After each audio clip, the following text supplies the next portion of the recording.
So these two books are the two big books I have written about Meteor Crater. Come on, Neal. Here is the first book. Here you see the image in front of you. And here's the second book. So today, who makes history, by the way?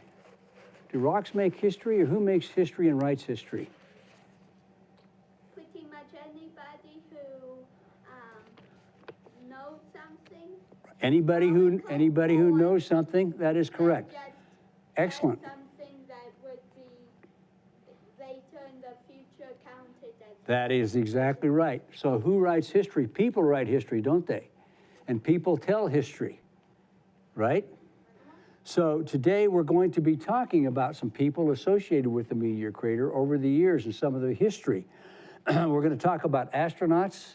We're going to talk about scientists. We're going to talk about engineers. We're going to talk about people like you and I. We're going to talk about visitors to the crater from as close as Winslow next door, from people around the world, okay? First, how many have been to Meteor Crater? A couple of you? And what did you think about Meteor Crater? I liked it. Okay. Did you have fun? Did you learn a lot? Yeah. Okay. And do you know where Meteor Crater is located? Where? Winslow? Next to Winslow. Very good. Nice. So Meteor Crater is located just 18 miles west of Winslow, Arizona. And by the way, I Googled it on Google Maps, and guess how far it is from the Prescott Library? Only 123 miles. How about that? So you can get up there in 2 hours. How about that? The crater is 570 feet deep, and it's just short of a mile wide. So over history, the book we're going to talk about here has 7 chapters, and we're going to go through each chapter very, very slowly, and we're going to show you some images as we go as well to get the story, okay? But over history, the crater has been called Diablo Canyon, been called Coon Mountain Crater. It's been called Beringer Meteor Crater. It's still referred to as Beringer Meteor Crater. We'll talk about that a little bit as well. And today we simply know it as what? Meteor Crater, right? It is the best preserved and the youngest meteor crater in the world that we know of today.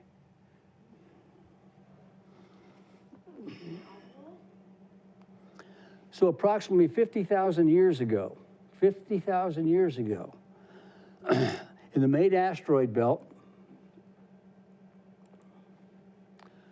here's a picture of our solar system, and you'll see here's the asteroid belt right here, between Mars and Jupiter. They think a chunk of meteorite broke off from that asteroid belt between the planets and started moving at 26,000 miles per hour. 26,000 miles per hour was coming through space. The meteorite cluster, or the meteorite mass, the big rock, was about 150 feet across. This is what scientists believe. And weighing some 200 to 300,000 tons coming through space. It then struck the northern plains of Arizona with an explosive force greater than 20 million tons of TNT, or dynamite. Big explosion. 150 times the power of a small atomic bomb. It is said the meteorite impacted the Earth during the Pleistocene era.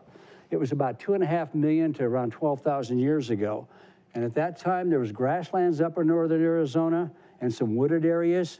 And in fact, it was inhabited by mammoths and some giant sloths.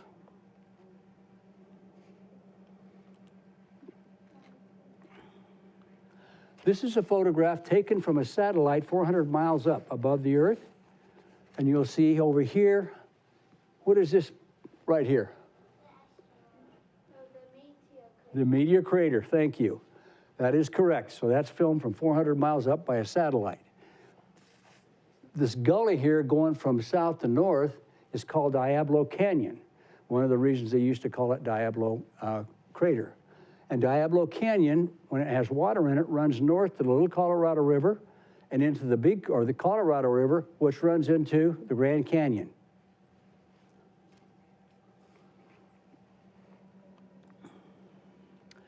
This is actually a graphic supplied by a scientist for my book. His name is Dr. David Kring. We're going to talk about him a little later. He is an astrogeologist with NASA, and they came up with this effect of what they think the blast would have done at the time of impact. You'll see here the fireball extends out 6 miles. Large animals, we talked about them, remember, were killed or wounded up to 15 miles out from the impact site. And hurricane force winds were out to 25 miles, If Winslow would have been there when this meteorite impacted, they would have had no less than hurricane force winds. And hurricane force winds are anywhere from 74 to about 95 miles an hour, so they're pretty stiff.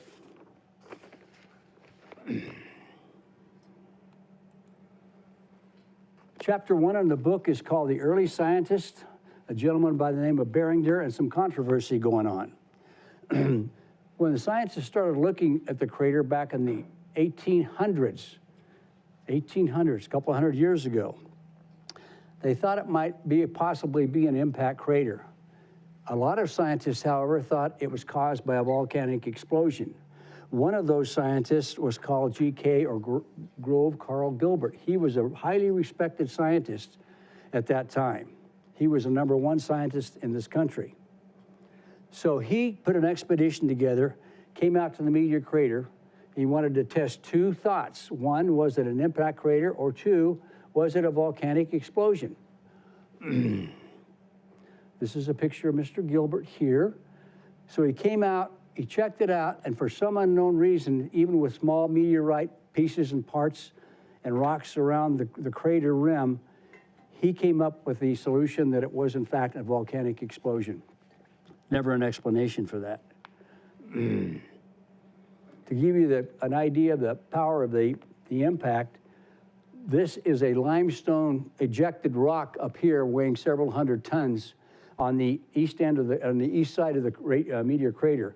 This was taken in 1891 by one of his expedition people with the scientist, Mr. Gilbert. You can see the horse right there beside it and the size of that ejected rock, so you can understand how powerful that meteorite was, huh?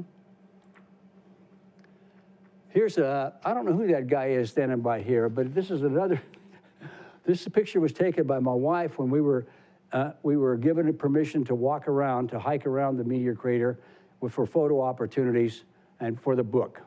You can see 124 years later, that hasn't really changed. In geology terms, 124 years is nothing. Is that you? That is me. That is I. Do you think I'm better looking than the horse?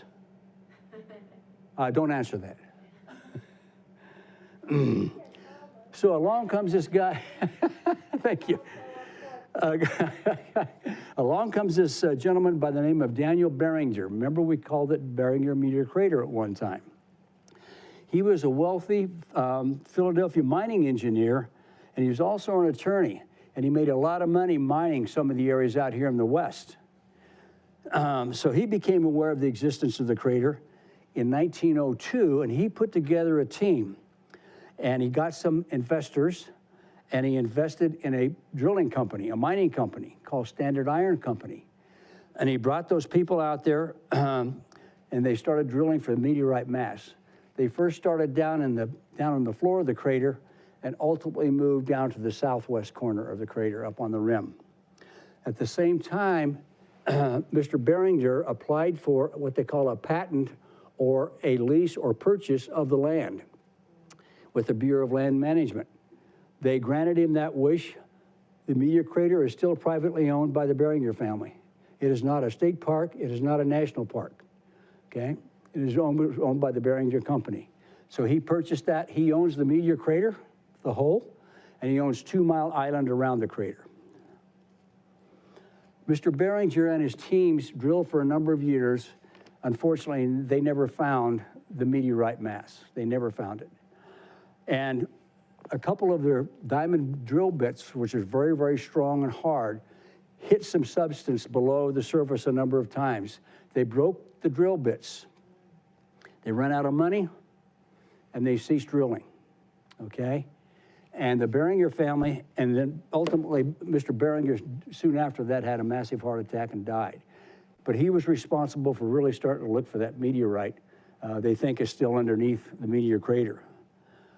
The Beringer family decided not to drill anymore. The reason they did that was because they wanted to save the integrity of the Meteor crater for future science study. And that still goes on today. Okay? This is Mr. Daniel Beringer out around, this is the Meteor crater back over here, this high ridge. He's out on his horse around scouting out for meteorites and meteorite pieces around the crater.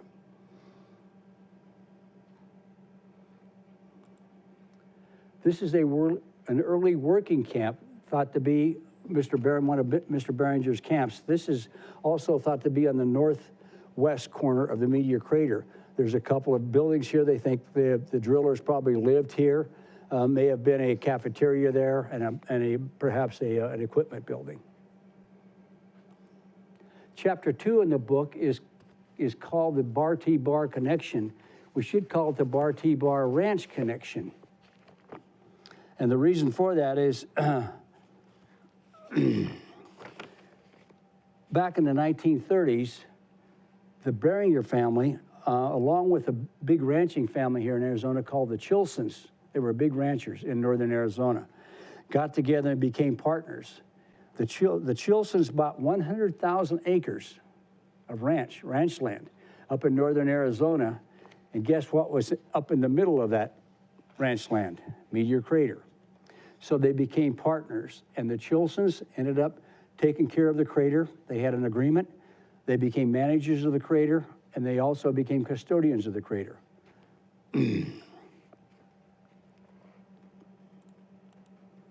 Here's a picture of the Chilsons. This is Ernest Chilson and his wife, and he's the rancher there. They are the first, again, I said caretakers of the crater. Here they're doing the books on the crater. Everybody, you know, we use math for everything, and here they're taking in today's receipts, whatever they may be, for the crater. They're managing the Meteor crater because they opened up the one-room museum back then. It's very, very crude. We're going to be talking about that as well. When you drive in on Meteor Crater Road to the crater from Interstate 40, then you'll see this sign on the left side of the road, Bar-T-Bar Ranches. The Bar-T-Bar Ranches, the summer ranch, or the winter ranch, is 3 miles directly east of the Meteor Crater, 3 miles east. In fact, the Chilson family still owns it, and Judy Chilson Prosser, one of the Chilsons, her and her husband run the ranch. They run 1,500 to 2,000 head of cattle, and they run them out around the Meteor Crater because it's open range, because they own that land. And remember, the Meteor Crater was owned by whom? Daniel Beringer and the Beringer family.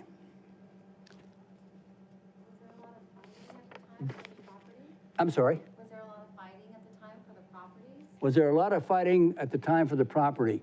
It's a good question, and not to my knowledge, the Chilson family forked up the money, it's a good question, to the Babbitts to buy the land.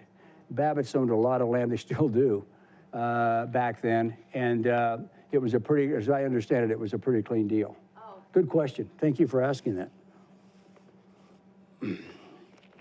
To give you an idea of the size of the ranch, here's a map showing the Bar-T-Bar Ranch today. This is the Meteor Crater. See it up here in the center, north center part of the land? The ranch extends all the way from Interstate 40 down to what they call the Mogollon Rim, or the Rim Country, way south. That's a lot of country, and today the ranch consists of 325,000 total acres.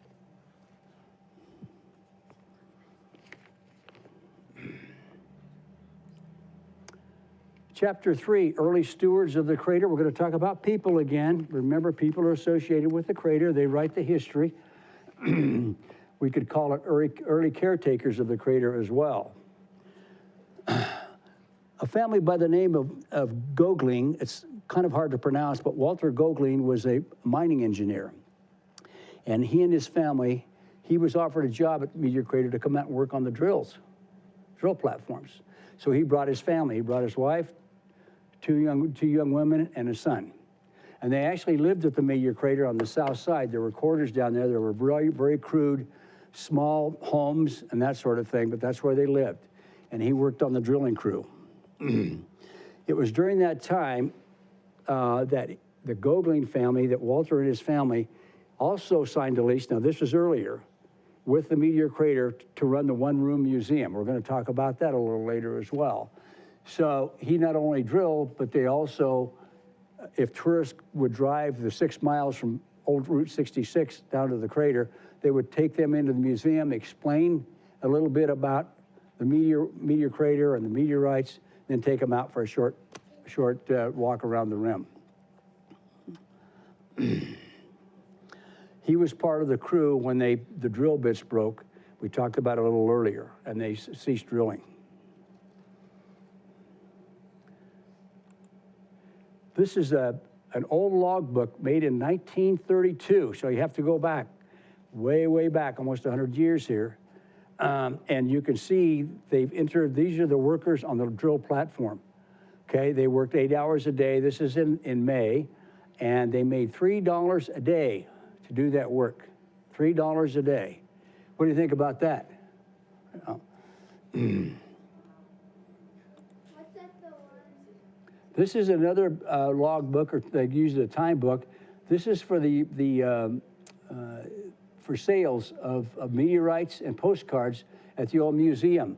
And you can see they charged anywhere from 25 cents up to $2.75 for meteorite pieces back then, and only 5 cents and maybe up to 30 or 40 cents for the postcards.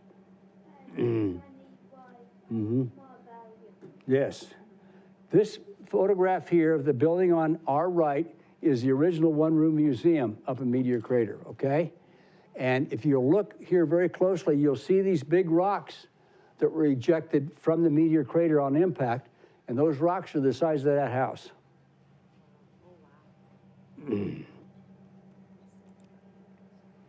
This is Mr. Gogling, Walter. He is out on the rim of the crater searching for meteorites. This device, his grandson, whom I work with on this story, told me that Walter actually built this device. It's called a radioscope.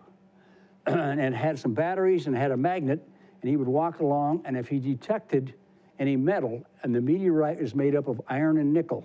This meteorite was made up of iron and nickel. The device would hum, and he would stop, and he'd dig and look for meteorites. I'm sorry? It's an early version of a metal detector. Yeah, that's exactly right. You're right on the money. Good job. He said this is like a metal detector. In fact, this is the precursor of the metal detector. This particular radioscope was built by other companies, and it was actually founded by a gentleman in 1925. Here's one of the daughters of the family with a coyote, pet coyote. Living out in the wild like that, this coyote was a pup when they took it in. It was abandoned by its mom or dad. So they took the coyote in. They built a dog run for it, as you can see here, and they had the coyote for several years. One morning they got up, coyote was gone, back into the wild. It was wild. And they also had, you might like to know, they had a pet antelope or pronghorn. Same thing. They got it, it was abandoned, stayed with them for several years, got up one morning, and the wild animal went back into the wilds.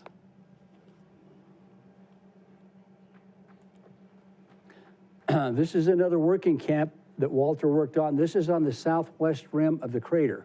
You'll see here the drilling rig on the right, up over here. And these outbuildings are either equipment buildings, could be a cafeteria, could be living quarters. And there's a big water tower up there as well. This is an artist's drawing of the way they think Meteor Crater looks from the side and where the meteorite ended up. Remember we said they started drilling in the floor of the crater? They drilled 26 holes. That was the start of the process. They found nothing. They ran into quicksand, water, and that sort of thing. So in looking at the Meteor crater, back then, Barringer looked at it and said, hey, the south and southwest rim is higher. So his thought was the meteorite came in from the north or northeast, pushing the land up further on that side. So they immediately began drilling.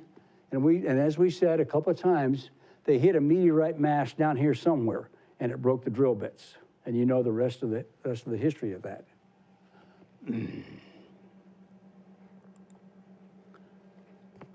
Chapter 4. Now we're getting to some stuff, huh? Meteorites. How about that? Over the years, there have probably been hundreds, if not thousands, of meteorites, different types and sizes found around Meteor crater, okay, and picked up. Today, at the museum, there are 2 meteorites on display. If you've been there, like you have, you've probably seen them. It's called the Halsinger meteorite and the Basket meteorite. A third meteorite that traveled from Diablo Canyon up north is called the Verkamp meteorite, and we're going to talk about that a little bit as well. This is the rancher, Mr. Chilson again, of the Bar T Bar. One day he was out, this was back in the 40s, he was out rounding up his cattle around the Meteor crater, okay? And he came up on a black, odd-looking rock. So he picked it up and took it back. They determined it was, in fact, a meteorite, and it's a different-looking meteorite. Here's a picture of it. It's called the Basket meteorite. This is an old postcard. An interesting story here is the Basket meteorite was on display at the museum. It was stolen in 1968.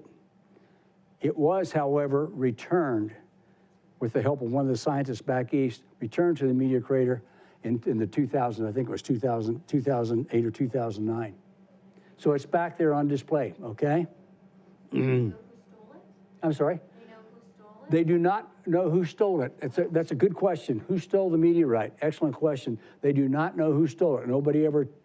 But they just returned it. Yeah, somebody returned it. They were living in Wisconsin, had the meteorite. They were using it as the story is, they were using it as a paperweight in their den.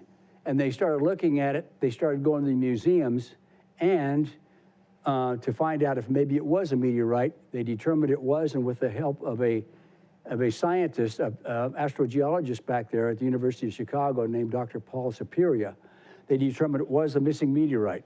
And the guy drove it back to the Meteor crater. Kind of a neat story, huh? That's a story with a happy ending. Here is that scientist right here, Dr. Paul Superior. He is in Antarctica looking for meteorites with an expedition. They go down there often. The scientists go down to the Antarctica very often. Why do you think that is, looking for meteorites? It's on a pole. No, it's not on a pole. Good question. Good answer. As in, like, north and south. Right. it's on one of Right. those, Antarctic? and I think it normally gets the closest of the rest of the earth to the Yeah, it's on the very south part of the earth, right? But the reason they do that is because of ice shift. The ice continuously shifts, and the ice is melting. So those two factors, what happens is, think of a dark meteorite in that ice or snow. It's very easy to see. So they make many trips down there. Thank you for that, Alexander. Appreciate that. Here is a older picture of the Halsinger meteorite, weighs 1,406 pounds. This is taken back in the 50s, but the meteorite is presently on display at the Meteor Crater Museum. Do you remember seeing it? Okay. Well, you have to go back, see?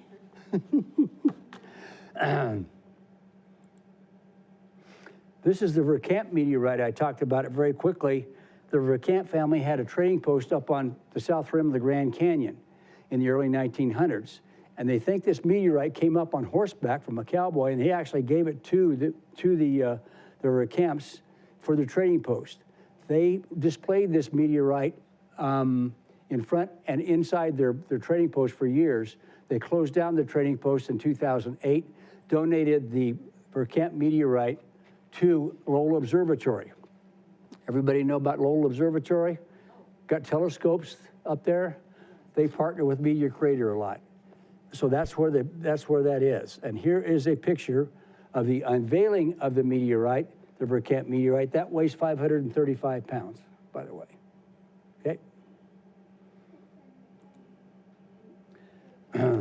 Chapter 5 is preparing for the moon. How many in here have heard about the Apollo space program in history? Good. Apollo what? Apollo 11. Bingo. He said, Alexander, Apollo 11 was the first one to land on the moon. Very good. Nicely done. So back in the 60s and 70s, when these astronauts were training for the moon, they came to the Meteor crater to train, and they went over to Flagstaff to Sunset Crater. They used the cinder cones outside of the crater. They went to the Grand Canyon to train because of the terrain, okay? And it was very, very heavily used by the astronauts at that time. Do you remember the first man that walked on the moon? Neil Armstrong. This guy is sharp. Neil Armstrong. You want another sticker? Okay. I think you deserve one. Thank you for that answer. Good job. It's like space. Well, I think you ought to be giving this talk. I'm telling you. So, do you know how many men totally walked on the moon? Since the Back here? I'm sorry. 3? No, a total, the total, yes. then, How many? since then, or just then? Yeah. How many men walked on the moon? Yeah, 12. Armstrong Right. and Buzz Aldrin. Buzz Aldrin was with him. But a total of 12 astronauts walked on the moon from the Apollo program, space program. And each one of those gentlemen, if you will, trained here at Meteor Crater. Here's a group of astronauts out here training with a gentleman called Dr. Shoemaker. We're going to talk about him in a second. He's an astrogeologist. This is out on the edge of the crater. This is their classroom where they learn geology and learn how to identify rocks. This is like the cover of the book. This gentleman is Dr. Dean Epler. He's also a geologist out of Nassau. And they are continuing to test different types of spacesuits for hopefully more future space travel. He's right on the edge of the Meteor crater. This gentleman in the center with this pick hammer is Dr. Eugene Shoemaker, the famous astrogeologist. He trained all the astronauts in geology for their trip to the moon. He's an interesting man. He and his wife, Carolyn Shoemaker, along with a gentleman by the name of David Levy, discovered the Shoemaker-Levy 9 comet way back in the 90s. It's a big comet. That's where I heard about Shoemaker. There you go. Excellent. The reason I mention that is because the comet was the first comet ever seen by humans to crash into another planet. It was seen through the Hubble telescope. Pretty much. When was this? Here is a picture. Question was, when was it? That's a good question. It was back in 1994. Wait, the Tian crash into. And this is the Hubble telescope image here. This is the largest planet in our solar system. Jupiter? But the Tian crash. You are correct. It's Jupiter. It's made of gas. Yeah. This is Jupiter. These dark marks here are parts of the collision the comet had. It broke up into over 20 pieces. And you know how big Jupiter is? This, Bigger than the, like, 10 times? it's big. This spot right here, this impact spot is about the size of our Earth. So to give you just a comparison, I thought you might enjoy this. Here you go. On the left is Jupiter, the planet Jupiter, and on the right, everybody recognizes this, right? Planet Earth, yeah. Earth is smaller than the Yeah, it is said that if Jupiter was a container, it was hollow inside, you could put 1,300 Earths inside. and even more for the sun. Right. This is a picture taken outside Meteor Crater of the lunar rover. They were testing it then. The lunar rover allowed the later astronauts to veer away and get away from the lunar lander instead of just walking out a few hundred yards. They were able to get miles and miles away. That rover was used on the last 3 Apollo flights. Here's a sign that was typically up at the Meteor crater back in the 60s and 70s, just telling people to be cautious and be aware that astronauts were in their field training with the scientists at the crater. These 4 gentlemen are standing in front of what they call the Astronaut Wall of Fame. Every astronaut that's ever flown is on this wall. The gentleman, this gentleman here on our left is Ed Lu. He's a former astronaut, and he heads up a group called B612. I'm going to explain that in a minute to you very quickly. That's Brad Andes next. He was the president of Meteor Crater when I did the book. Rusty Schweikert, who was also an astronaut, is this gentleman right here. This is a gentleman, a millionaire gentleman by the name of Dennis Tito. Dennis Tito is the first ever space tourist. He went up in 2001 and he spent 8 days on the International Space Station. He paid to go because he was wealthy. How much money do you think he paid to go up into the space station? 1,000. At least How much? 1,000. 1,000? A little more than that. At least something like 50,000 to a million. 50,000? Just a little short. I think about a million. You think a million? 7,000 to a million. 70,000 to a million? Still a little low. Good guess. Good guess. 100,000. Anybody else want to guess? Million. We're all low. Guess how much he paid out of his own pocket? $20 million. That's how wealthy he was. How about that? So it just shows you if you have a lot of money, you can go up into space, huh? Unless you're an astronaut. Save those pennies and nickels and dimes. Mm-hmm. Yeah. So I can't wait. Okay, so next we have on the rim of the crater, this is what they call the B612 group, headed up by Dr. Liu. We saw him earlier. This group was put together a number of years ago. B612 was named for a comet. And these people have the responsibility of looking at the skies 7 days a week, 24 hours a day, 365 days a year, looking for wayward comets, wayward asteroids, or wayward meteorites. The idea is if they see one heading for Earth, they're trying to figure out ways that they can divert that by sending up a rocket, perhaps, hitting it and nudging it away from Earth orbit. So it's very important that they're concerned about that because there's talk that maybe another one's heading our way one day. It's a long ways off. Remember, I mentioned Dr. David Kring, the head astrogeologist at NASA. Here he is with students on the inner rim of the crater, explaining some of the geology of the crater and the some of the large rocks that have been ejected. Every 2 years, he brings students to the Meteor crater, and they spend a week there studying the crater. This is a picture of Meteor crater. This shows the southwest corner. You see this white up here? That's called silica, and that's a result of drilling. You look down here, remember the holes we talked about that were drilled in the floor? Here's some of them right here, and you can see the silica right by the edge. Isn't silica made in silica used in silica gel?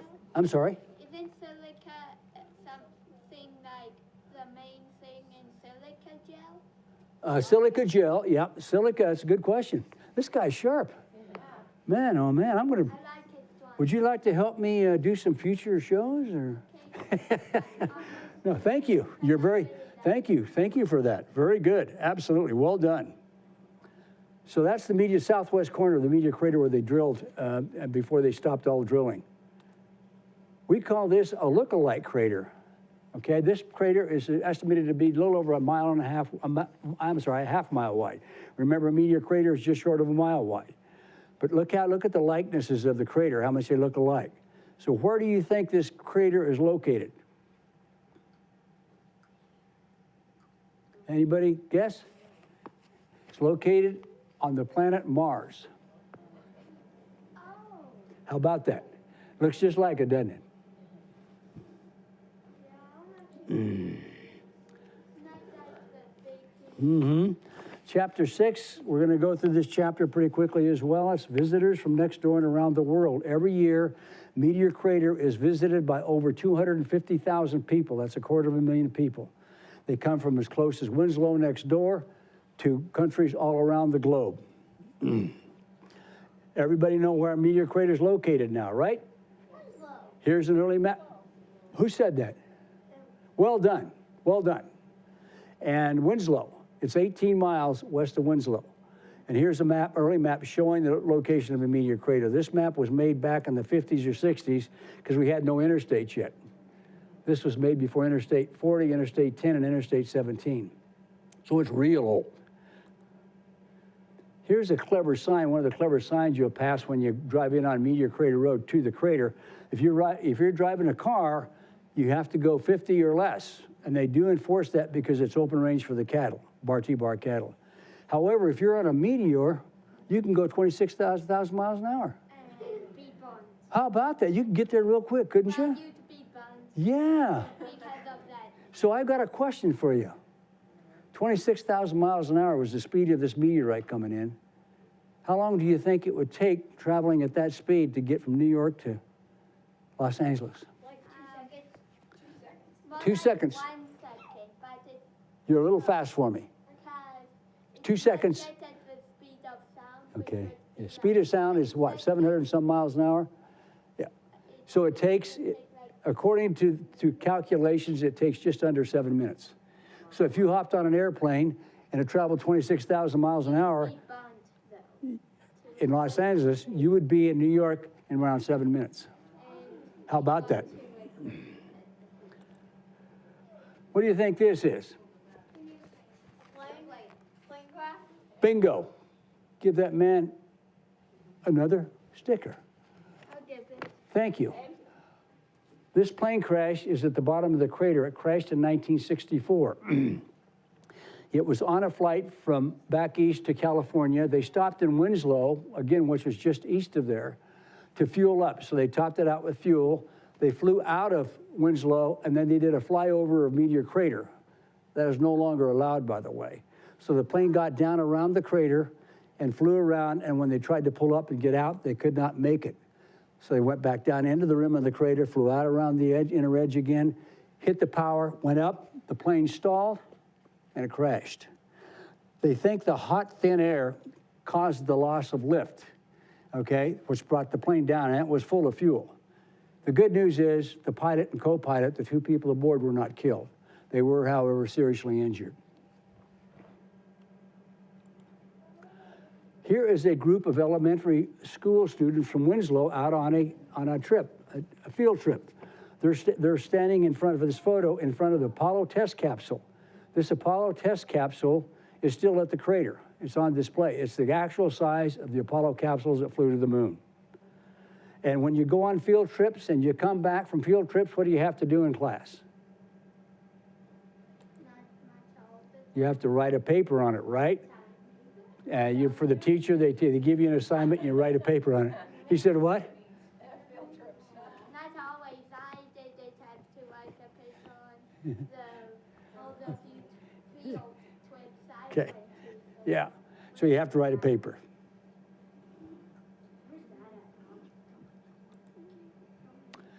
This is an older picture. They filmed a number of feature movies at Meteor Crater. This one, if your parents don't know, your grandparents may know about. The film was called Starman, and it was filmed with an actor by the name of Jeff Bridges.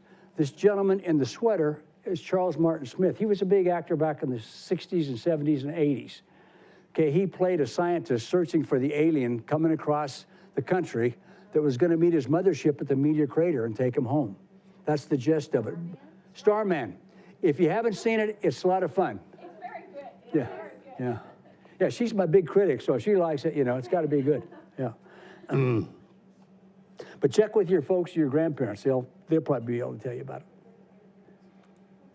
Here is a picture of a couple of people from afar. The gentleman on the right and I guess it would be on your left, and that's his wife on the right. They're from New Delhi, India, and they were visiting the Meteor Crater.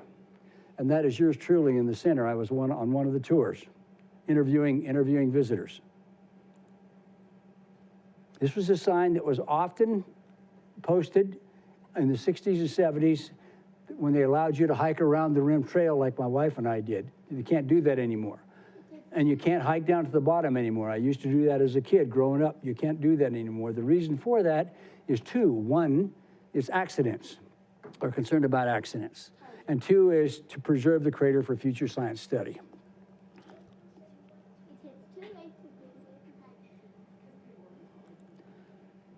Here is this gentleman I worked with exclusively. He is head tour guide. His name was Eduardo Rubio. He worked at the Meteor crater for over 20 years.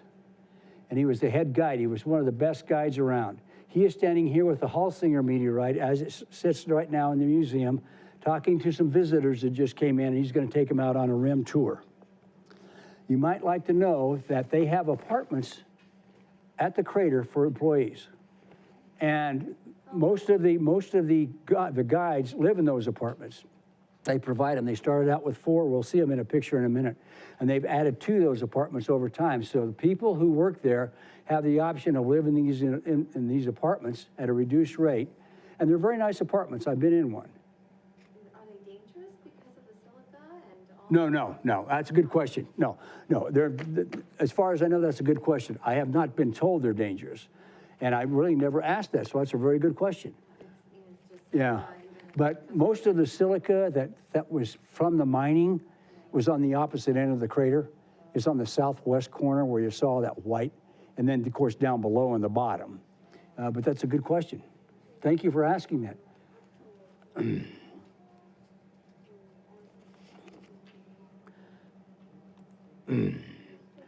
What do you think this is a picture of? Meteor crater. Who said that? Well done. Well done. Good job. It's a picture of the Meteor crater. This is the first known aerial photograph of the Meteor crater, taken in 1929. It was taken by a famous aviator in our history. That aviator was named Charles Lindbergh. Do any of you know about Charles Lindbergh? No. Didn't think so. You want to tell the class what Charles Lindbergh is famous for? He was the first one to fly across the Atlantic in an airplane. And he couldn't see where he was going at the time. That's right. He had to have a periscope. Yeah. He was, if you didn't hear that, the answer was Charles Lindbergh was the first one to fly solo across the Atlantic from New York to Paris. And he flew in an airplane. It had to have so much fuel. He had a periscope, no glass in front. They saved every pound they could. And he flew, the flight from New York to Paris took 33 and a half hours. Today it takes about 7 hours to fly from New York to Paris. The distance is 3,600 miles. So he was a pretty brave aviator. You'll probably read about him as you go into school later on. Yeah, 1929. You have a great book about it, too. Yeah. Did you hear that? There's a great book here at the library for you to check out to learn a little more about his flight and Charles Lindbergh. This is an updated photo. This was taken in 2008. This jet, you boys may know about it if you're interested in jets. That's an F-35 strike fighter. It's coming from Lockheed Martin, who built the jet in Texas, flying over the Meteor crater, a nice bird's eye view, huh? And is flying to Edwards Air Force Base in California to go through some extensive testing. This little, anybody remember what that gully is up there, what that's called? Up in the upper left corner? No. Canyon Diablo.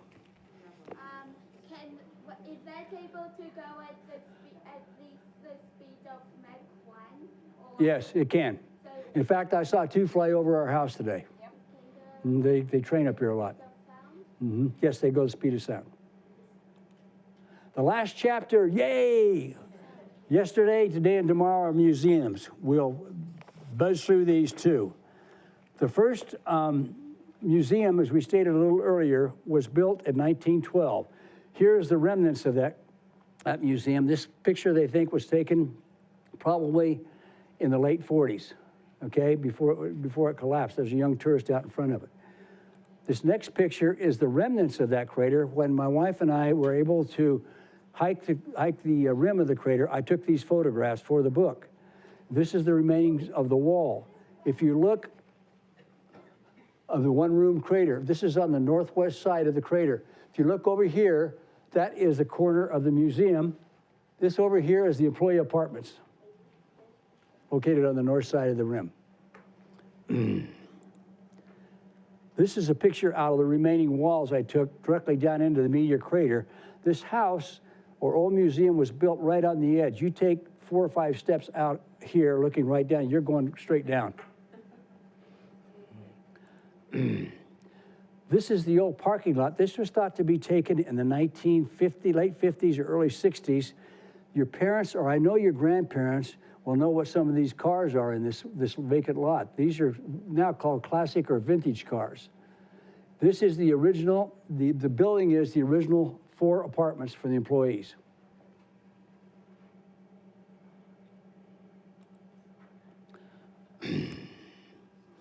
This is one of the many displays available at the museum. And this one particular display here is basically telling you about the impact of the meteorite and what they think happened to the meteorite. A lot of people, a lot of scientists think it vaporized on impact. Yes, sir, your question. One of my grandparents rode in one of those cars. Oh, one of your grandparents on one of those cars? Yeah, they rode in one of those. Cool. And what kind of car is it? Do you remember the name? Okay. Well, thank you for that. Those are worth a lot of money today. I'd like to know your grandparents.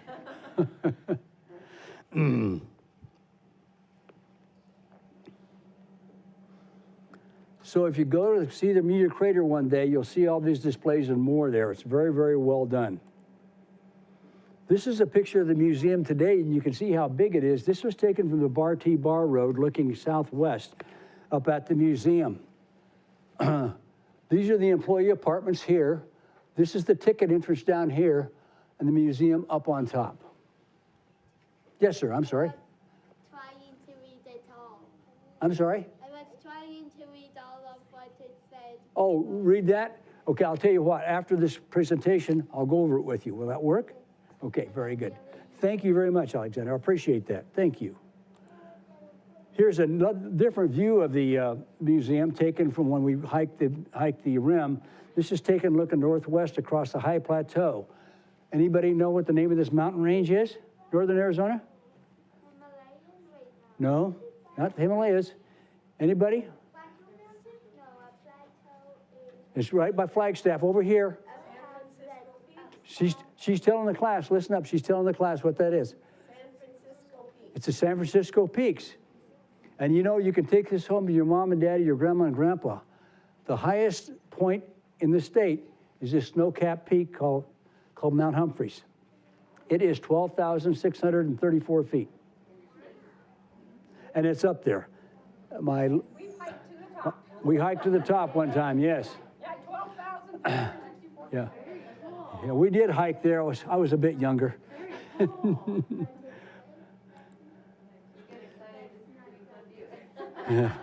Here is another photograph. You'll never see this picture, this view of the museum. This is taken from the south side of the museum, looking directly north at the museum, at the south side of the crater, looking directly north at the museum. The reason I took this and I use it in my book, you can see the lookouts. You have great lookouts here. This one down below is called the Ramada. This is covered because in the summer it gets very hot. It's a very nice view of the crater. This over here is a platform that sticks out a little ways and has a great view. My favorite view, however, is on top here. That is called the Moon Mountain Lookout. It has a telescope. You not only get a great view of the whole crater, but the plateau around it. And you can see how the crater was uplifted. Okay, so that's the book. So before I close, are there any other questions? Because next we're going to talk about some fun stuff like comets and asteroids. Okay? Everybody good? Thank you very much. We're going to talk about different types of space debris, as they call them, or space rocks. The first is a comet. Okay? Comet is a ball of dirty ice and dust. Similar to an asteroid, all right? The comets are left over from from the formation of our solar system, okay? Most of the comets are found out in our outer solar system. The next one down there is called an asteroid. An asteroid are small chunks of rock. The small is relative because the smallest asteroid known is about the size of a car, and the biggest asteroid is about the size of the planet, or what they call dwarf planet Pluto. So they're big. That's why they're looking for them out there, to make sure they don't impact the Earth. Most of the asteroids are in fact in the belt, in the asteroid belt between Jupiter and Mars. Next, we have meteoroids. This is a piece of stone or metal, okay, that's just floating through space. It's called a meteoroid. Then we get to meteors, and a meteor is what a common name for a meteor is: a falling star or shooting star. How many of you have seen these? Shooting stars and falling stars, okay? That's what they're called. And last but not least, what we've talked about today is called a meteorite. And a meteorite is one that has come through the atmosphere, survived the atmosphere, and hit the planet's surface, just like Meteor Crater.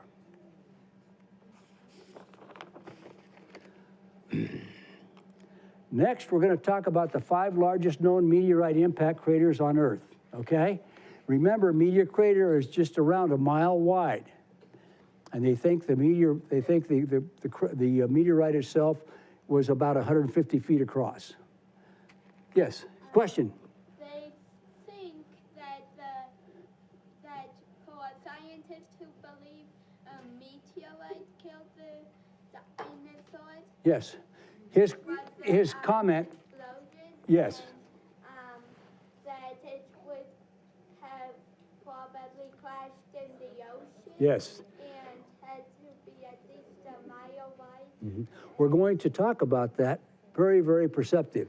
His comment was, the scientists think the meteorite crashed into Earth and killed the dinosaurs off. We're actually going to talk about that in a minute, so very, very good. Nicely done, Alexander. This first meteor crater, is called the Meteor crater in South Africa. This is taken from a satellite. It is believed that this crater is over 2 billion years old. So a lot of it's washed away and gone away from erosion, okay? The theory is the meteorite itself, or the asteroid, was anywhere from 6 to 9 miles wide. Remember our meteorite here, 150 feet across. And it blasted out a crater 185 miles across. Meteor crater is a mile. The next one, this is the Cheeks Club, the one he was talking about. Crater located in the Yucatan Peninsula. When it hit, it impacted. You can see part of it was in the ocean, part of it was on land, down in the Yucatan Peninsula in Mexico. Interesting theory that this young man just brought up, thank you, is that when it hit, it caused the extinction of the dinosaurs 66 million years ago. When it hit, it caused the dust and clouds to go all over the Earth and kill off the dinosaurs. Nicely done. Thank you. This is the Sudbury crater in Ontario, Canada. It is 10 miles across. The meteorite was 10 miles across. The crater itself today is 81 miles across. So again, it gives you an idea of the size of the crater. Meteor crater being a mile.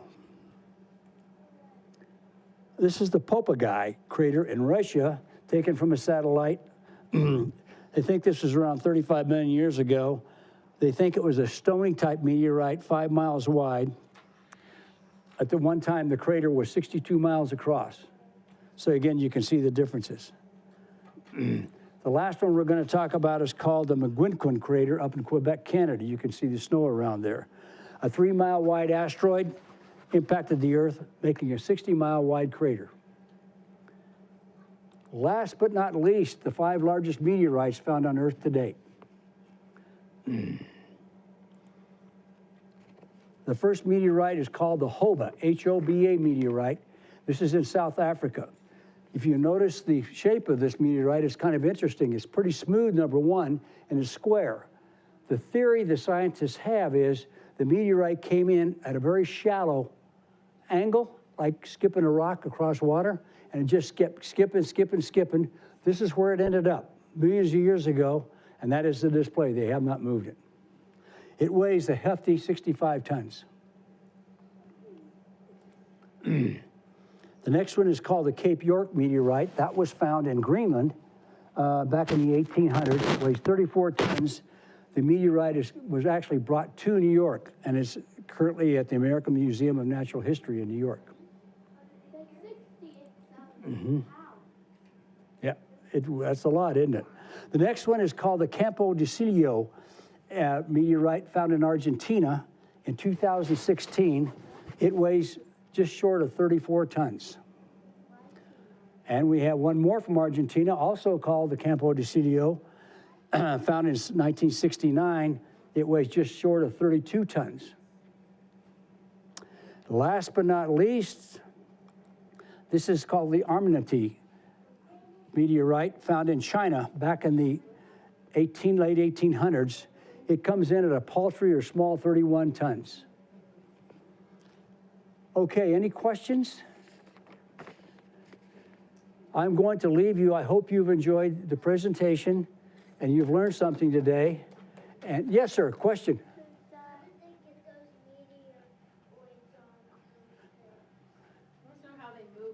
That's a good question. The question is, how do they move the meteorites? They moved them with large hoists. The meteorite they moved from Greenland to New York actually was put on a train. They built a train track, and they brought it over and put it on a big ship. Good question. Thank you for asking that. Excellent. So I'm going to leave you with a comet called Neowise. This comet was visible here 2 years ago. My wife and I walked out about a block, and I took this photograph one night about a block from the house, just at dusk. So the sun's going down over here, and remember what we said about the tails of the comets always face away from the sun because of solar winds.